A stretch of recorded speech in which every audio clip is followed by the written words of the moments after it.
an entrepreneur that has been disrupting the lead generation industry. Introducing your host, Nathaniel Bibby. LinkedIn Marketer of the Year. Named Nathaniel Bibby. Welcome to Monday Night Live. If you're new here, I'm Nathaniel Bibby. Over 500 million in sales for our clients using LinkedIn strategies alone. Monday Night Live is your weekly dose of LinkedIn strategies, marketing tips, and business advice to get you to the next level. Monday night at 6 p.m. Perth time. So drop in the comments and say what's up. Monday Night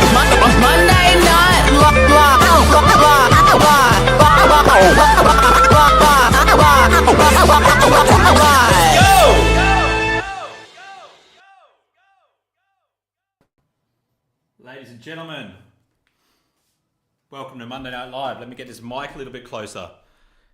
Have you ever wondered why people like Alex Hormozi, Gary Vee, Stephen Bartlett can drop anything online and instantly blow up your feed? They're not riding some magic algorithm way, and no, it's not because they post more than you. It's because they understand a different game. They've got a playbook, one that most creators never got handed. So that's what I'm here to change for you tonight. So we're going to go through the social media playbook. Drop in the comments and let me know where you're tuning in from. What I'm going to be doing is going through 3 parts tonight. So just let me, when you see me look over here, that's what I'm doing. I'm just looking at the comments here. So drop in the comments, say what's up. I know there's a little bit of a slight delay, but I want to know you're breathing out there. We're going to be breaking down the social media playbook today. Just one moment. Here we go.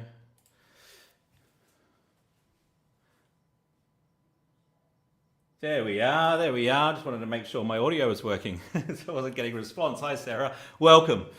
Okay, let's get stuck into it. So this is what we're covering tonight. For about 40 minutes, we're going to break down the real strategy behind magnetic content. And this really applies to all social media.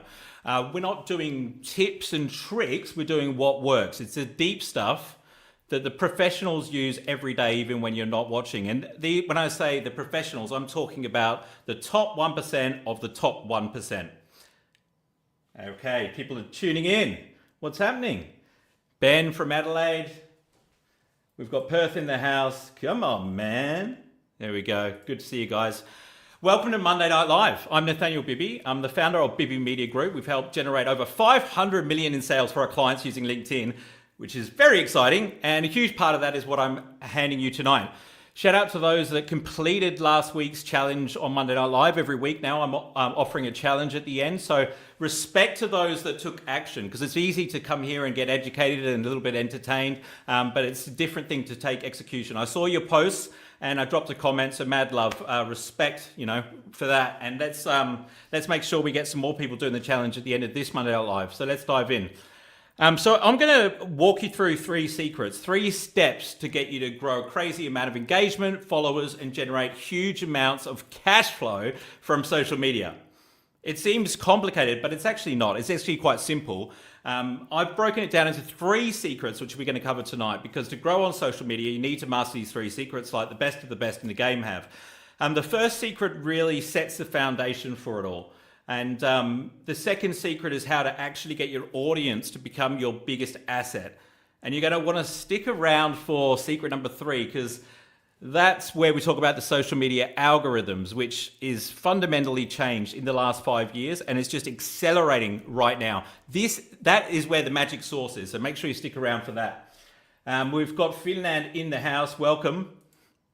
So I'm going to talk for about 5 minutes, 5 to 10 minutes on each. Hopefully we'll get done within half an hour. It might be about 40 minutes. And then what I'll do is at the end of each secret, I'll dive into the comments over here. So get your questions ready, and then I'll address, the ones that come up then. And I'll bring some of them on screen. It should be fun. So part 1, secret number 1, I should say. Make valuable content for a single target market consistently for 12 months, okay? So if you saw my post yesterday, you'll see that I said social media is dead. And it is. It's not social anymore.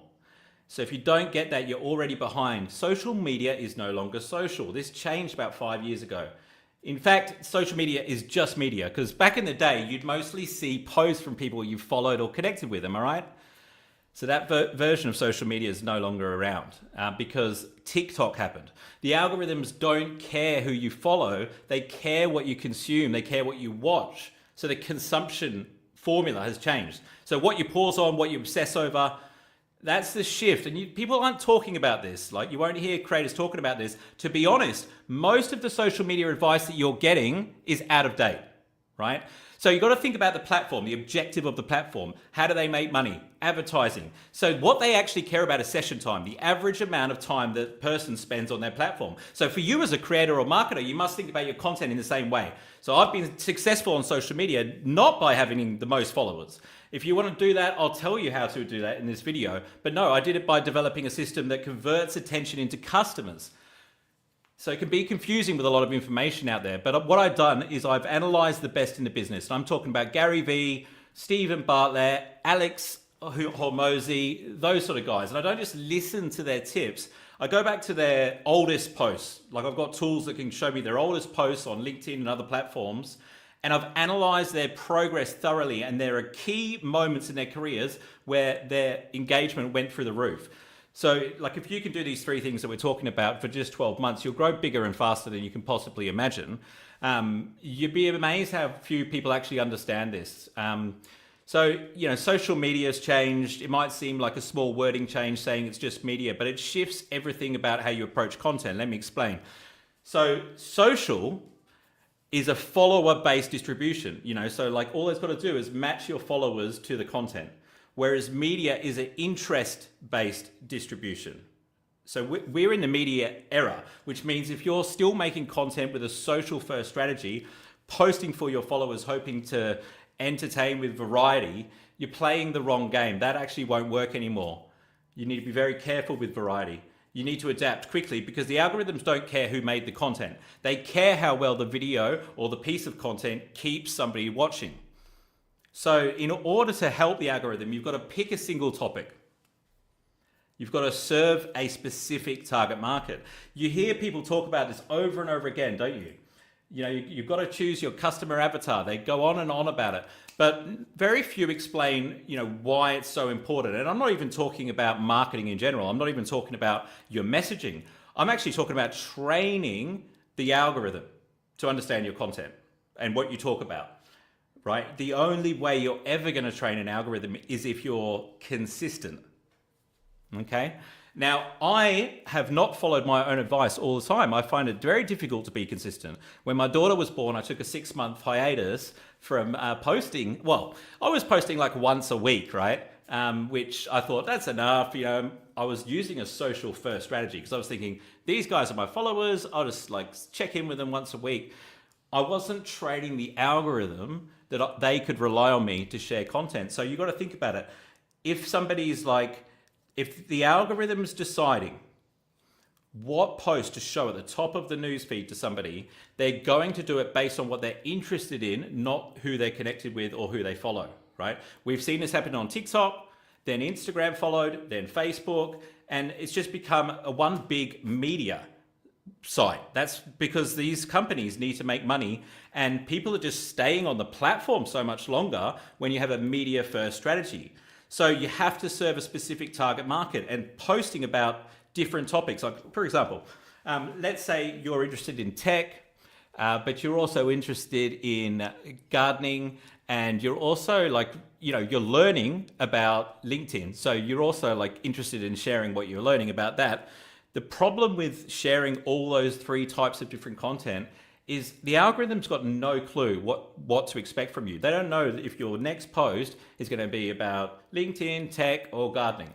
So what you want to do is pick a specific vertical and an ideal target market and then go after that vertical. And because the audience will know what to expect from you, you'll get engagement and they'll move through the customer journey. But next time you post, like if LinkedIn, for example, knows that you're going to post twice a week and it's going to be specifically about tech, all of those people that it's got on the platform that they want to increase the session time with, that are interested in tech, they know that your post is coming. So when it drops, they're going to show it to all those people, because it's going to keep them on the platform longer. The algorithm knows that it can rely on you to deliver content about that topic and that people spend time consuming it, right? And we're going to talk about dwell time, because it's very important, how you get people to spend more time on your content as well. So we were almost wrapped up with the first secret, but the same character, same content, but consistency is probably the most difficult part, to stay consistent. Not just because you've got to produce an ungodly amount of content to do it.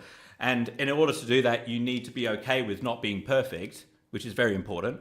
But also it means you have to be disciplined to stay on the same topic and speak to the same audience. The problem with not documenting this stuff is if you can't do it for 12 months if you don't document exactly who your target market is and what your topic is. Because slowly but surely, you won't realize it, but you'll start creating content for a slightly different target market. Or changing the content a little bit because you'll feel like, oh, I've spoken about that so many times. That is exactly what you want to do. Speak about it so many times.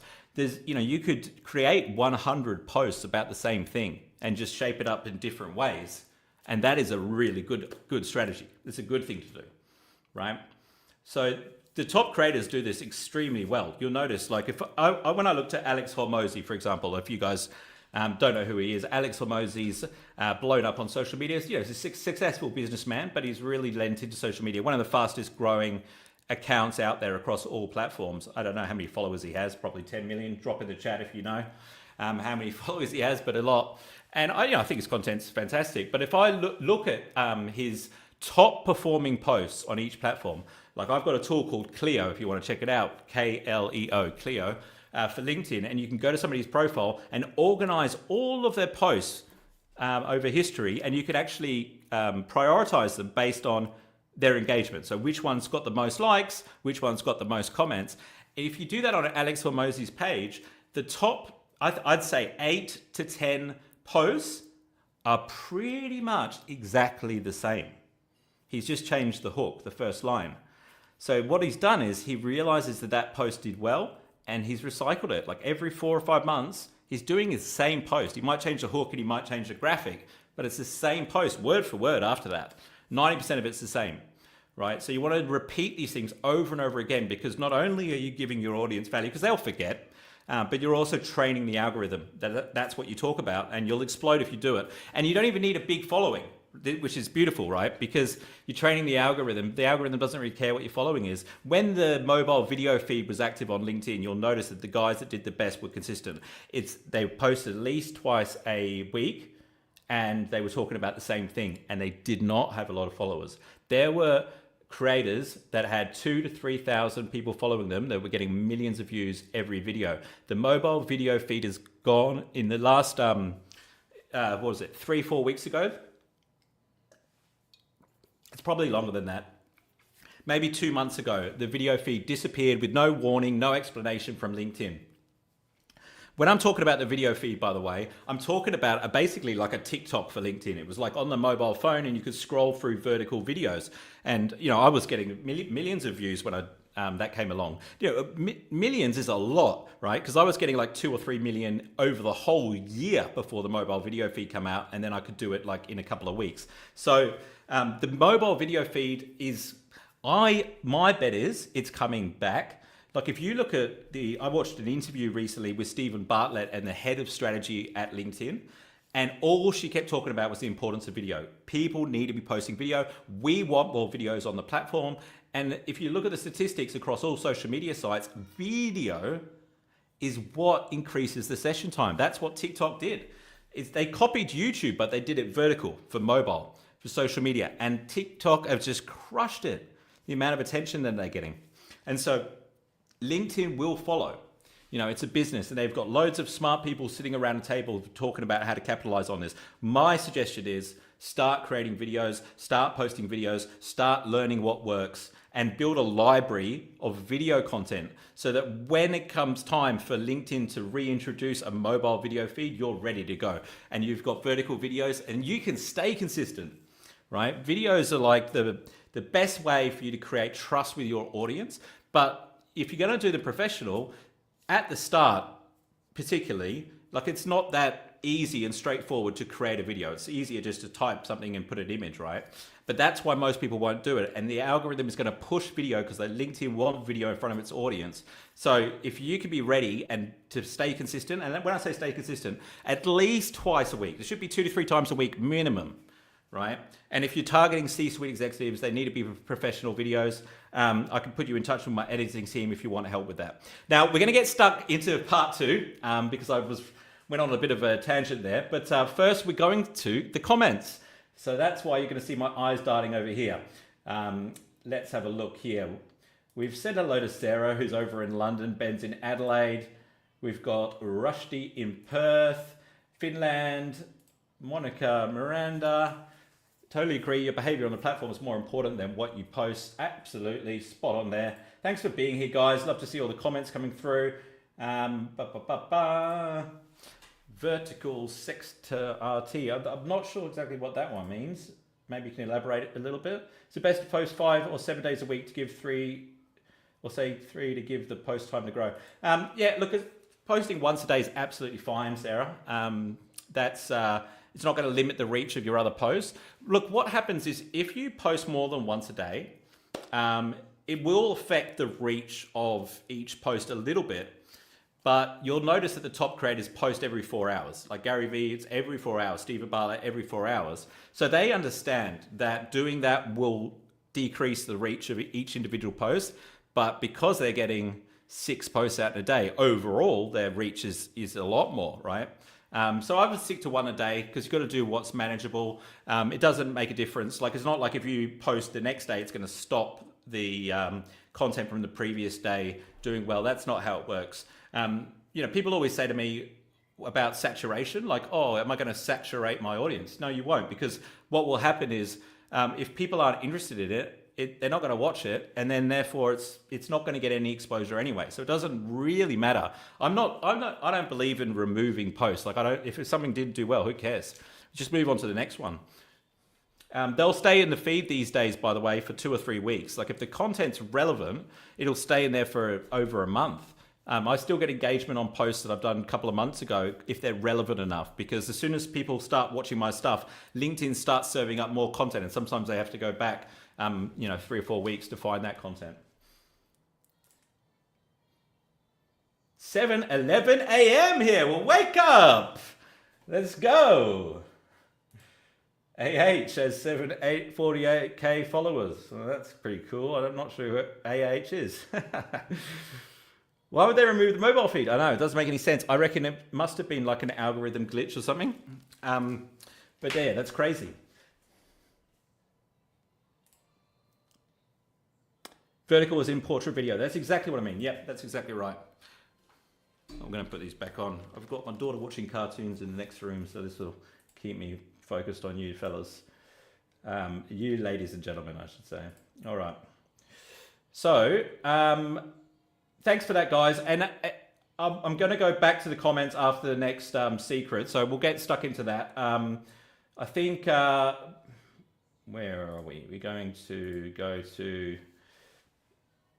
part 2 is getting viewers down the fan funnel and turning them into super fans. So that's quite an important section. Just let me bring up my notes here. Won't be a second. Make sure you keep dropping your questions in as we go, guys. We'll be addressing all of them after the next secret. And I'd really like to hear what you think of this content as we go. I spent a bit of time creating this, and it is new content. So part 2 is about getting viewers down the fan funnel and turning them into super fans. This is something that I got from a book, which you might want to check out, called Super Fans. The fan funnel is like a journey, right? From stranger, I mean, everyone lands on a post. That's how they start this journey. And every loyal follower you have today started as a first-time viewer. So there's six stages. There's the first-time viewer. That's when they start recognizing your face. You've got a new follower, then they hit that follow or subscribe button, which we said it's not that important, but it is the first step that they're taking some sort of action, saying they want to hear from you. And then they might engage, comment, maybe even DM you, and then they become an active supporter, which means they're checking for your content regularly. They might even turn on the notification bell. And then they become a super fan where they actually fight for you in the comments, they promote your stuff, and it's your job to move people through these stages. So you got to do it by building trust. So creating consistent content builds trust as well, but it's also about making sure that you're not pitching to them in every post, right? So if you're consistent, they've got the opportunity to binge on your content.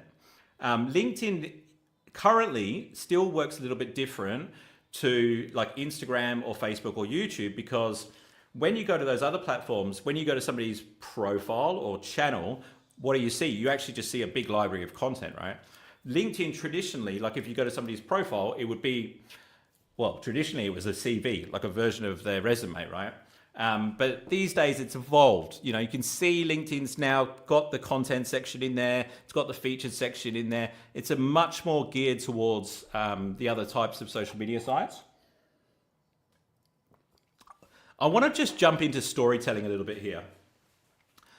Storytelling is something that people think that it's just about each post tell a story, right? And that is part of it. But how you need to think about your content is a much bigger story than that.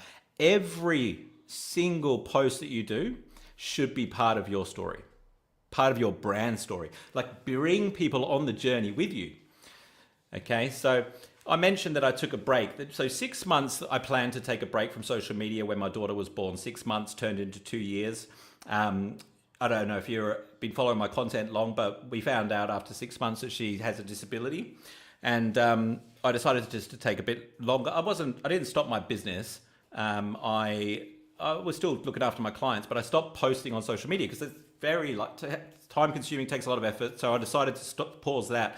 And then when I came back in December last year, it took a while for me to get some movement. A lot of the people that were following me back then have moved on, but I've done this before, right? So it didn't take long. 2 to 3 months, I was getting pretty good engagement, but I did start at the start of January, Monday Night Live straight away. Again, a weekly show on Monday night, but you can't promote a live stream the way that you used to. Like I was getting thousands of people attending before. I know it's going to be a much slower journey this time, but I want to bring people on it, right? So I've got a newsletter called Monday Night Live, and in that newsletter, which is a LinkedIn newsletter, I actually share what I'm thinking behind the scenes. So let's this is what I'm planning to do with the show. And then I think it was like 6 weeks in, I was like, this isn't working. This is what we're going to try next. And I'm sharing my thoughts and insights. I think there's even a couple of times I mentioned, like, should I give up doing this? No, this is why I won't. I explain the reasons behind why I'm doing it. And I'm bringing people on the journey with me, right? So when, not if, when Monday Night Live is one of the most popular shows on the internet, it's going to be the biggest show on LinkedIn, I can tell you that. Then you'll be able to look back and see the entire story from where we began. And I think that you need to think about your business like that, like bring your audience on the journey with you. Gary Vee talks about not just talking at your audience, actually just documenting your journey. And that actually makes it a lot easier to create content. But you think about your story, your life story, your business story, and bring people on that. And then all of a sudden, certain milestones that you want to celebrate. I mean, when I started my business, I never thought about celebrating like 1 year in business, 2 years in business. But since I've been like sharing that stuff on social media, it brings people along and they're like excited for you when you get like featured let's say you get featured in a newspaper or something and you share that, they get excited for you because they're on the story with you. Okay, so people always do business with people they trust. They do business with people that they're familiar with, right? So you can build trust just by being familiar. You don't have to, they don't necessarily have to, they don't have to like you. It's better if they don't dislike you, but People do business with people that they're familiar with, right? So all you've got to do is show up. If you just show up, you're going to be more familiar than the next guy, because there's a thing called the mere exposure effect. You've heard me talk about, if you've listened to any of my content. I apologize for those of you that have, but the mere exposure effect is a psychological phenomenon which says the more times that a brand is exposed to somebody, the more trusted that brand becomes, therefore the more likely that person is to do business with them.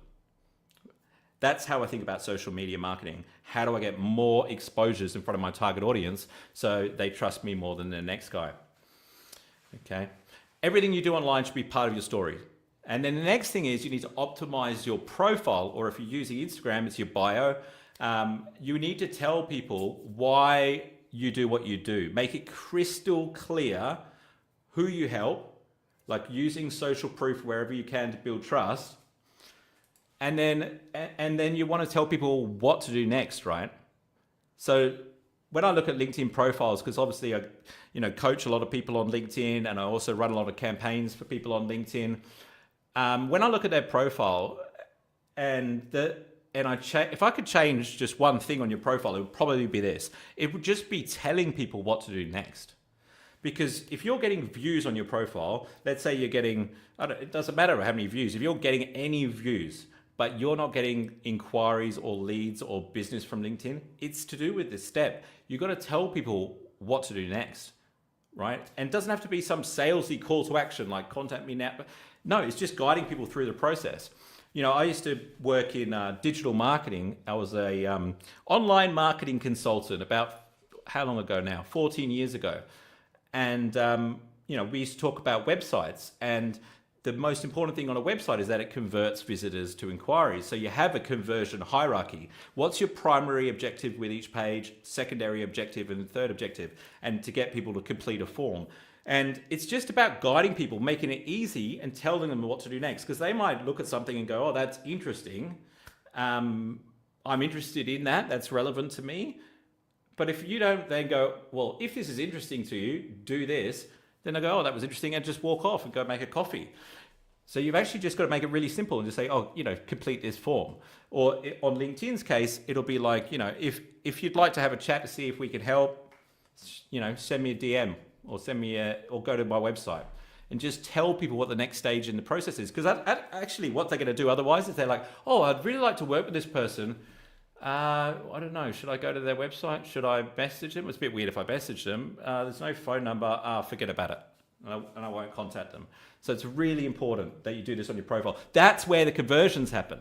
You don't do it in your content. You don't do it in your content, do it on your profile. All right. And I just want to cover one final thing before we wrap up secret number 2. And that is to respond to every comment and DM that you get. Right? Because connection compounds trust. So have real conversations. Even pull the conversations offline. LinkedIn knows that if you and I are having a private conversation in the DMs, that you and I are interested in hearing what each other have to say. And so it's more likely to show each other content. So one of the biggest algorithm hacks that no one talks about is the private messages. If you want more people to see your content, have more private messages with people. LinkedIn will show them your content because you're having private conversations with them.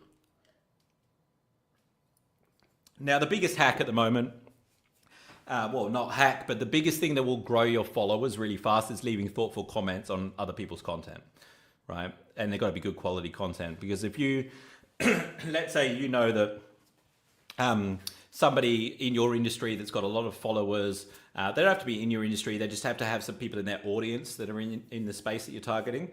And what time they post, or just turn their notification bell on their profile. If you go there within the first 5 or 10 minutes after they post and you leave a valuable comment, adding some value to what they've said in the content, you'll get loads of people looking at your profile, because what will happen is as the more and more comments roll in, your comment will move to the top because it's the first one and it's most valuable. Most people's comments are pretty rubbish. So all you've got to do is put a bit of thought into it, and yours will, spark a bit of engagement, and it will be at the top. So everybody that's seeing that post in their newsfeed is now seeing your comment underneath it, right? And that means more profile visits. And if you've got your call to action right, then that'll be inquiries, but it also means new first-time viewers of your content. So they've been to your profile. Now LinkedIn knows that they're slightly interested, that going back to the interest graph. So Also remember, dwell time is important, right? So dwell time is how long somebody spends on your content, and your dwell time will increase dramatically if you reply to comments and keep the conversation going in the comments. The best creators, and I'm not talking, like I'm not fantastic at this, I'm not professing to be the biggest creator. I'm not trying to do that. I'm trying to build a business. But the biggest creators, how they do it is in the comments. Because you think about it, right? If they start a conversation with you in the comments and you're a super fan, you're going to respond. And then they're going to respond. They might even ask a question. Before you know it, each of these people are spending like 20 minutes on the post. Whereas before they'd only spend 3 minutes, because spending time in the comments is spending time on the post. And that will boost your content like you wouldn't believe.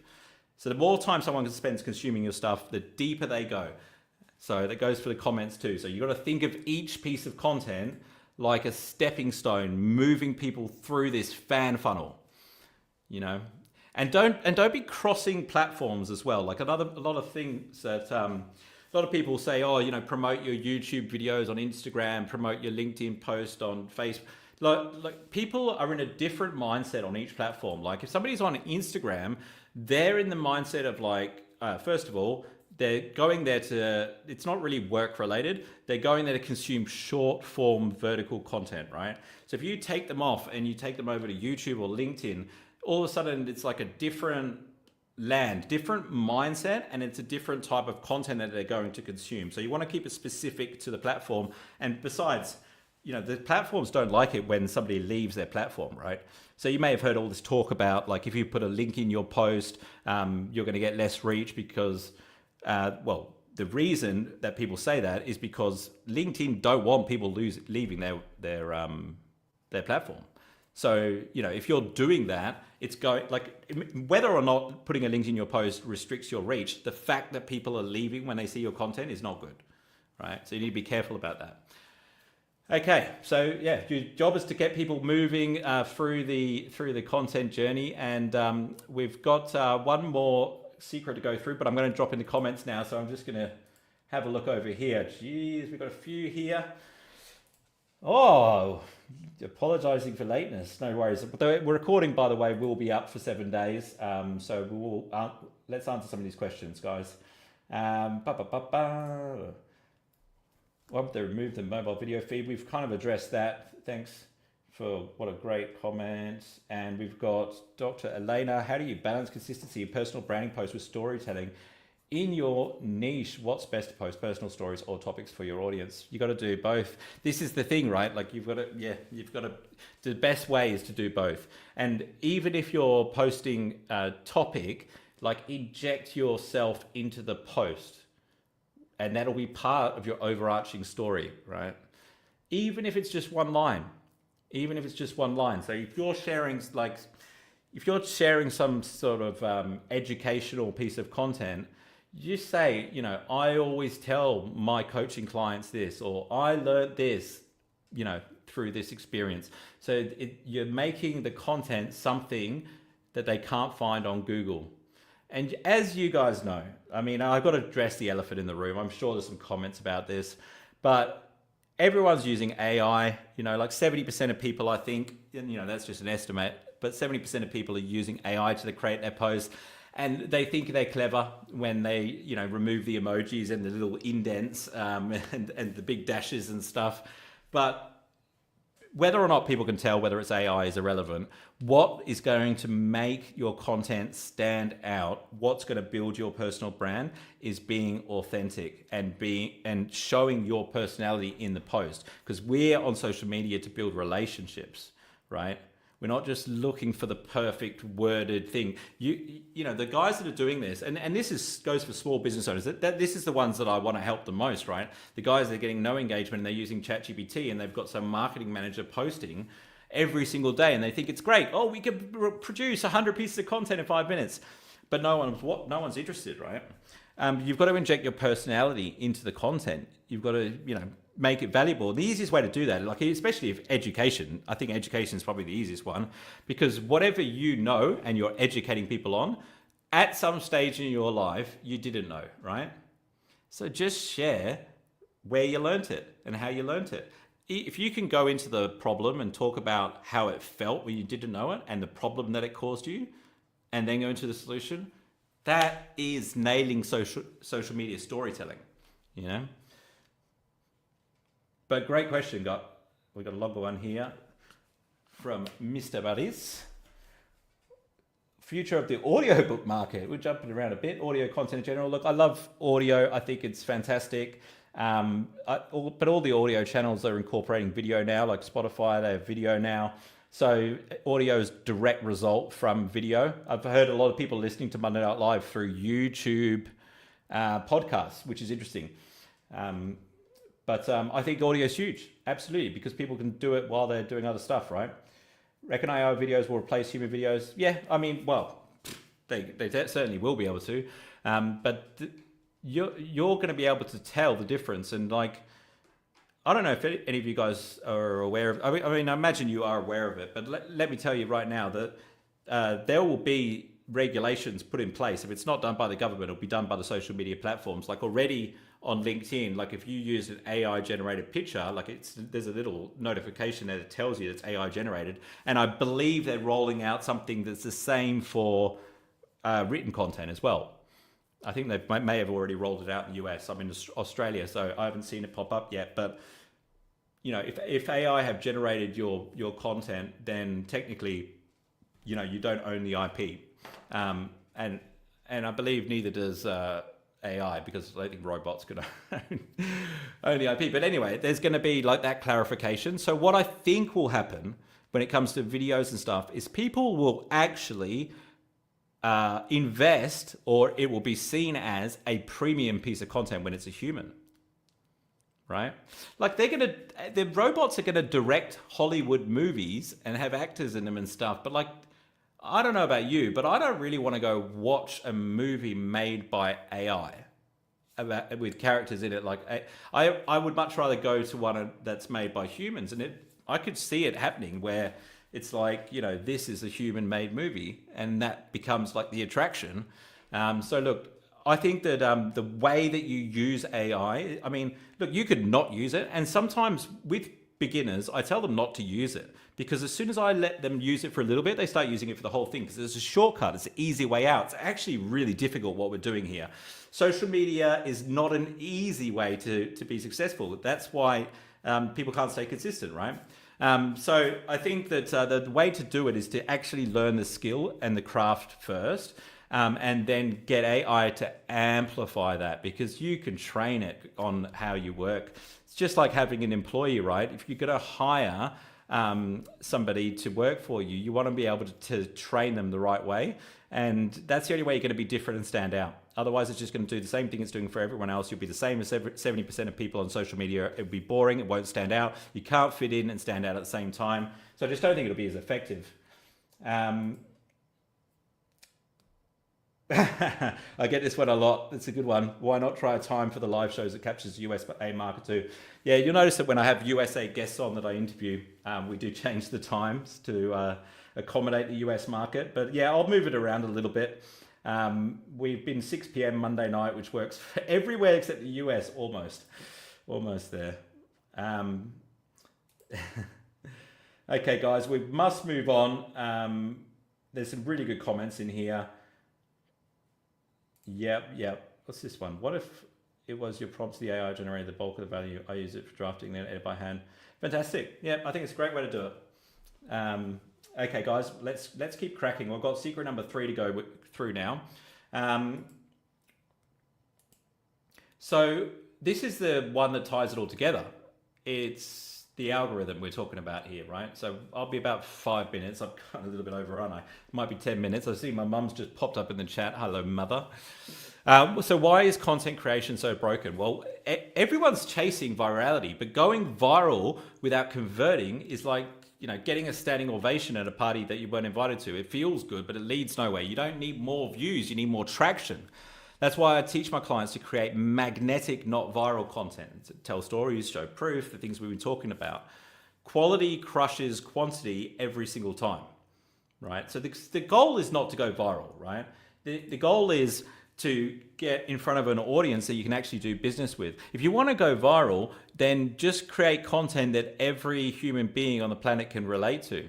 Like go onto LinkedIn and do something entertaining, right? And it will go viral. And a lot of people do that. Like a lot of people have loads of followers on LinkedIn. Like I get contacted by people with 350,000 followers that inquire about coaching. And I was like, what do you need coaching for? And they're getting loads of engagement as well. You've got 350,000 followers. You're getting 500, 600 comments every time you post. He can't pay his rent. How does that happen? It's because they've been chasing virality and they've got everyone in their audience, right? And they're just there because they have the need for entertainment, right? And so he just finds content on another platform and repurposes it on LinkedIn. And of course it's going to do well. It always will, right? But you want to build a targeted audience that's actually going to do business with you, and the content that the type of people that watch educational content are more likely to do business than people that just looking for entertainment, right? You can build a huge audience of people that want to be entertained, but they're not going to convert. Alex Hormozy talks about this. He said he shifted about a year or two ago from creating content with all the psychological hacks in it to interrupt people and get their attention. It was valuable content, don't get me wrong, but then he decided to shift to long form educational content, almost in a classroom setting. And he said his views went through the floor.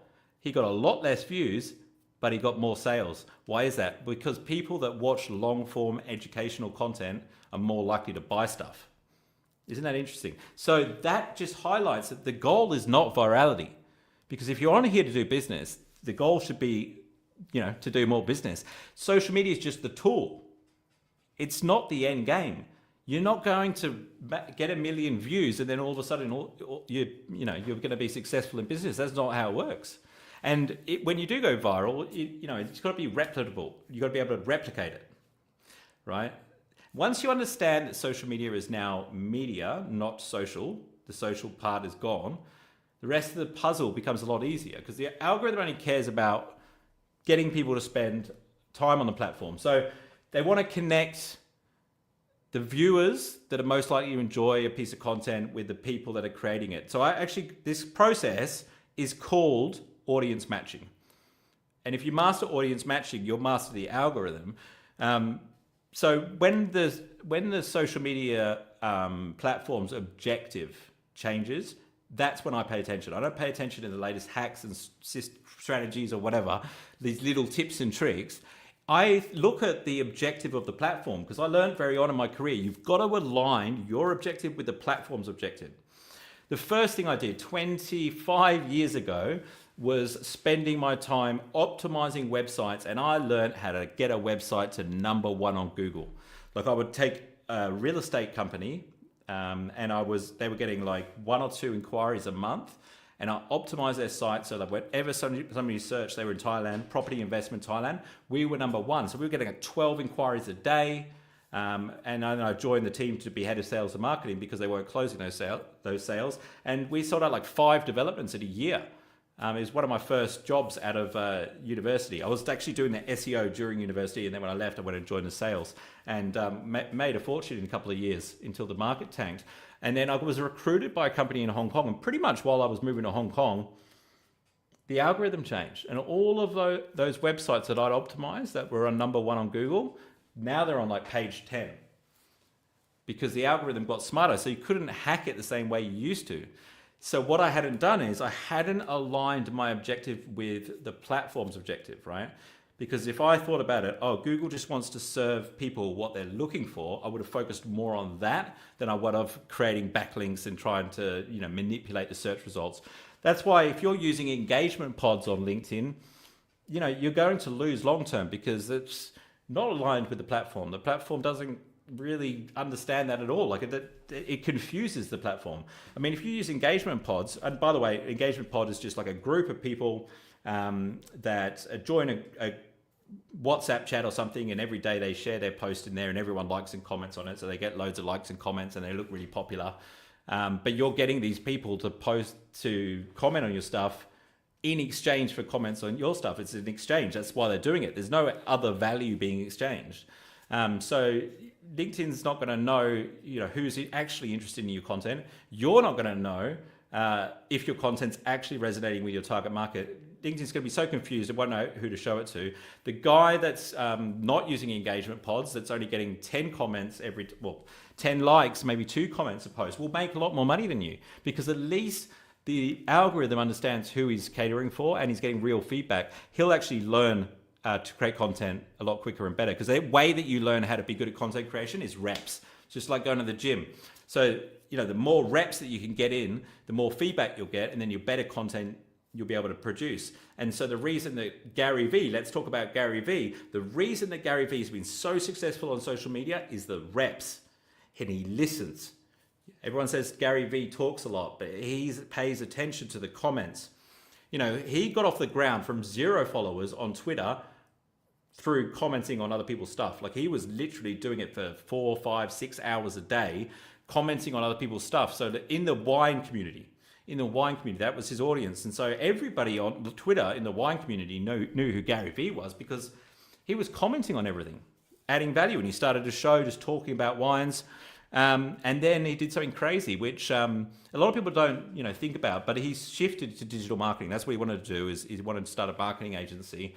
And so he completely changed tactic. But because he had that skill, he knew that the key to it was to get in the comments and then to read what people are interested in and then turn that into content. And then he's got this model where he'll create like 100 pieces of content from one talk. His team will create 20, 30 videos, 10 images, 5 articles, etc., etc. They all get posted. He posts 100 times a day across all social channels. And then at the end of the month, he could look back and go, this one did good, this one did good. Look at this comment. That's interesting. I've never talked about that. Let's try talking about that. And so he's constantly optimizing his content. Like when he started, he was talking about, business, leadership. Now he's talking about psychological stuff and like caring what people think and how to raise kids. That content, he just come up with it. It came from the comments, like what his audience is interested in. Pay special attention to what people are saying in the comments. It drives me crazy when I go to a new client's profile and they haven't responded to their comments. The comments are the most important part of your whole content strategy. If you're getting them, respond to them. Okay. Now, the fastest way to create a load of content is video. I believe it's video. Like, you got to have a system in place. Like what I do is I've got video editors that work for me, and without them I would not be able to achieve this. And I'll sit down and I'll create like an hour, 45 minutes to an hour video, and they'll chop it up into 40 videos. And they all have, the same editing style, subtitles and all that sort of stuff. We do this for clients as well. The way I do it with clients, if they haven't got experience on camera, is I interview them. And so then they look like a leader, right? Because actually the best performing, you'll notice this on Instagram and YouTube Shorts, the best performing short form videos are podcast clips, just clips from podcasts, because they're authentic. They're talking off the cuff. They're not reading a script. The fact that you've got a microphone in front of you and somebody's asking you a question builds authority as well, positions you as a thought leader. So I would batch create 30 to 50 videos at once, and then I would be learning from my community what they're interested in and then posting more like that. Okay.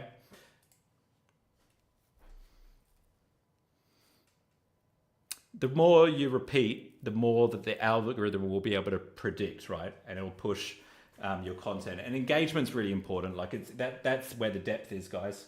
All right, I'm just going to have a quick look at the comments here. Not a whole lot of questions. What I'll get you to do is drop in the chat, what's your biggest takeaway from today, what we've talked about so far. I'm really curious to hear from you what you've got out of this so far. So just pick one thing or one or two things and share with them in the comments. I would love to see some of those. Think of your content like a flywheel. So, consistent input leads to faster matches. We're talking about the audience matching. So faster matching leads to more engagement leads to more reach. So LinkedIn is heading in this direction. It's following the other platforms. The feed will become more and more like TikTok over the next 12 months. And that's a good thing, because most of your competitors do not understand this, and you do. So you want to show up with discipline and clarity that the algorithm rewards. So you're commenting, you're engaging, you're applying to DMs, you're taking the conversation offline. Think about your comment and DMs, measure how many times you're doing that, right? And the engagement depth, like, are these comments in depth? How much detail are people putting into them? Make note of what sort of comments you're getting, because that's more content ideas. That's how you build a community, a tribe, not just traffic. Like if you respond to every comment, you're training people to comment again, right? So just as a bit of a bonus, by the way, I will just say to you that if you're looking at social media, I don't believe that you have to be on every platform because we've got businesses to run. Time is the asset, right? And I don't think you should be spending all your time on social media. As a business owner, that's probably a bad strategy. If you've got a team of like 15, I would even say like if you've got a team of 15 people in your marketing department, focus on one to start with and master that one platform. Here's why LinkedIn's important. People on LinkedIn, on average, earn 3 times as much as the people on average on the other platforms. People on LinkedIn are there for business reasons, whether they're looking for people to hire, grow their career, build their brand, post content, make sales, whatever. They're in the business mindset, right? Whereas people who go onto Instagram, they're normally like relaxing, or they're waiting for the train, or they're going there to communicate with people that they know. And I know they're not getting served that sort of stuff, but it's suitable for a B2C market. Like it's a very short attention span on Instagram and TikTok. I think you can do really well, especially on TikTok, and YouTube's huge. The reason YouTube's so huge is because it's the search engine. Your content's evergreen. I love YouTube, and I've recently got to reach the milestone of 20,000 subscribers on my channel, which I'm very excited about. We're going to 100,000. Let's go. But LinkedIn and YouTube are my only priorities, right? Because I want to specialize. And LinkedIn is where people go to make buying decisions. So that's where you're going to get return on investment. I've gone viral on Instagram. I've got about 35,000 on Instagram. Haven't made a lot of money on there, So it's there, and I use it to build relationships, often with like guests to come on Monday Night Live, things like that. But I don't get a lot of business from it. They're on LinkedIn and they're ready to do business. So let's have a look at what some of the guys have said about their key takeaway. Commenting and engaging with comments. Yeah, I'll keep repeating that over and over again. Do you have a nice template for your about section on LinkedIn? I do, but I would need to update it. I think it really makes a difference now to make it, like I would traditionally like make it longer and have lots of keywords in it. Check out my profile. Even that I would update a little bit, because what I think is going to work really well is storytelling on your about section, and you want to have some credibility behind it as well. But let me come back to you on that one during the week. I'll have a think about it. Pick one of my fakers to talk about, post about it consistently, never make sure I respond to all comments, instigate DMs. Ben, you're nailing it. Maybe I need to get Navigator or something. Yeah, look, Sales Navigator, I've sort of put all my clients onto it. It's getting better.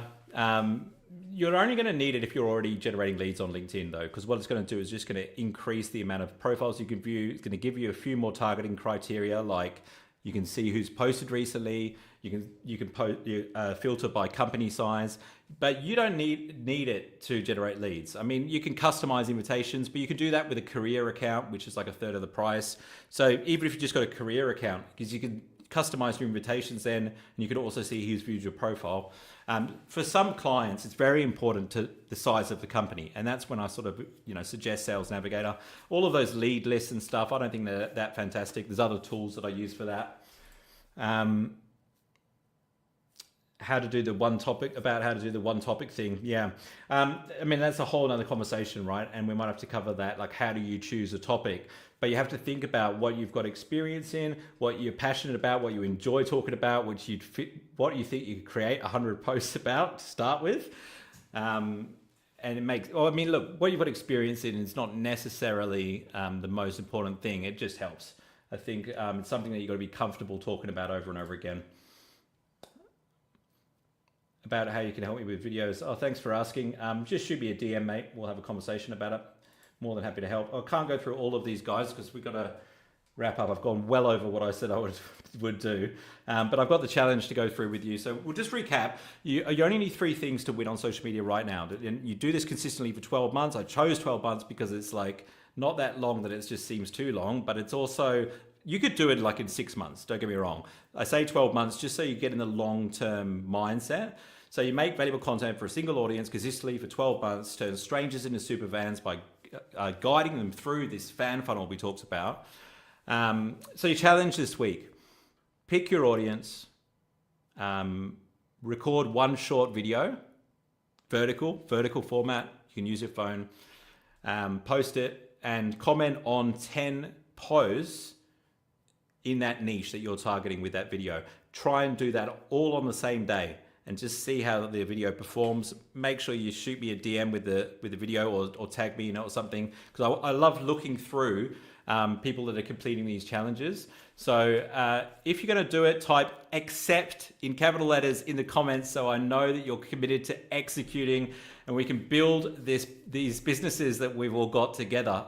I'm Nathaniel Bibby and this is Monday Night Live. This is how we grow. So stay legendary and I look forward to seeing you all next week. Peace.